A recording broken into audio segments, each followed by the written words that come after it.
Hi, and welcome back to Gardog the Gamorrean Star Wars Miniatures tutorials. In this video, we are going to look at Combined Fire. Combining fire allows multiple allies to work together to increase the chances of making a single successful attack. If you wish to use Combined Fire, a single character would first activate and declare their target following standard targeting rules. Allies of that character who have line of sight to the target and haven't yet activated this round could then activate to combine fire. Every ally who combines fire with the attacking character grants an additional 4 to the attacking character's attack. The attack score of the character combining fire does not come into consideration. The addition for combining fire is always 4, unless specifically altered by a special ability or commander effect. As soon as the ally has combined fire and granted the bonus, their activation immediately ends. Although combining fire immediately activates the ally, that activation is not included in the number of activations your squad can make in a phase, which is usually 2. Not all characters can combine fire.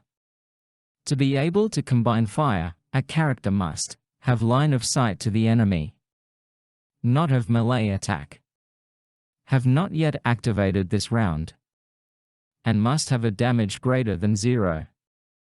You can't combine fire on an attack of opportunity. An unlimited amount of characters can combine fire with a single attack, reducing the number you need for the attack roll, but keep in mind that an attack roll of 1 will still be a critical miss. While combining fire increases the chances of making a successful attack, it does not in any way alter the damage inflicted by the attacking character, unless specifically stated in a special ability or commander effect.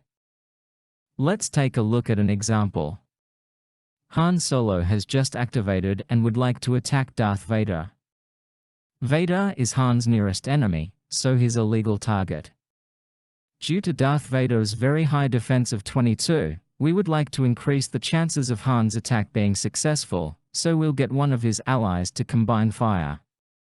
We have this rebel trooper here, and even though the stormtrooper is his nearest enemy, and Darth Vader has cover, the rebel trooper can still combine fire with Han to attack Vader. Let's assume that Darth Vader hasn't yet activated this round, so Han's cunning attack ability applies. Starting with Vader's defense of 22. He has cover, so plus 4 makes 26. We then subtract Han's attack, which is 7, bringing the total down to 19. Less 4 for Han's cunning attack, 15. And then less an additional 4 for the rebel trooper combining fire, giving us a final total of 11. So despite Vader having a very high defense, and having cover, Han needs to only roll a 11 or higher to hit.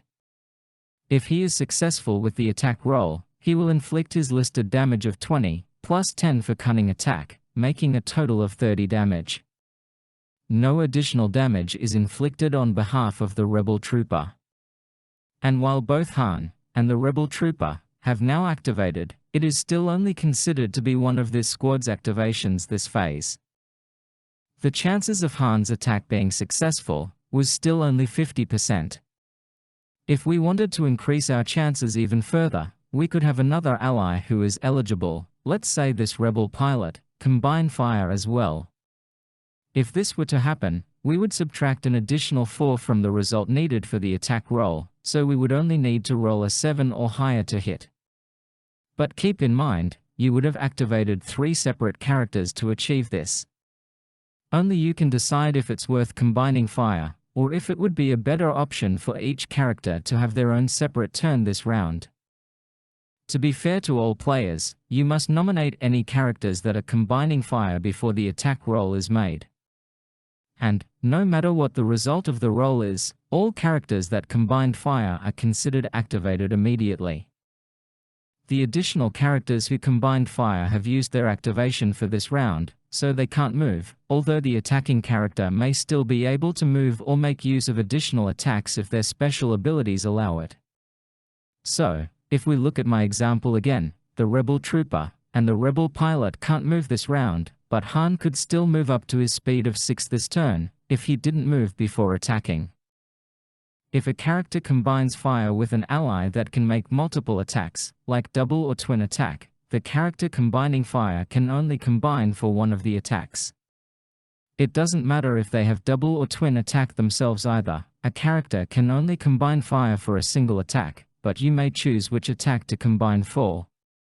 If, rather than Han Solo attacking Darth Vader, let's say it was this rebel leader, who has the double attack special ability, we could have the rebel trooper combine fire with the rebel leader's first attack, and then the rebel pilot combine fire for the second. Now that I've mentioned the rebel leader, let's take a look at her stats card, as she has a couple of handy commander effects that relate to combined fire.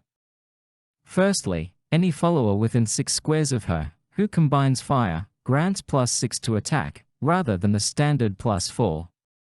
And just to clarify, the follower must be within 6 squares of the rebel leader, not the character they are combining with, or the target, to be able to grant the +6 bonus. And secondly, she grants all rebel allies, no matter how far away from her they are, the Spotter +20 special ability, which gives a bonus +20 damage if they combine fire against an enemy within 6 squares. That is, the enemy must be within 6 squares of the character who is combining fire and has been granted the Spotter +20 ability. This one also specifically mentions rebel allies, so if you had any fringe characters in your squad, they would not benefit from this commander effect. Thanks for watching, and I hope you'll join me for my next video, where we'll take a look at moving diagonally, and something called squeezing.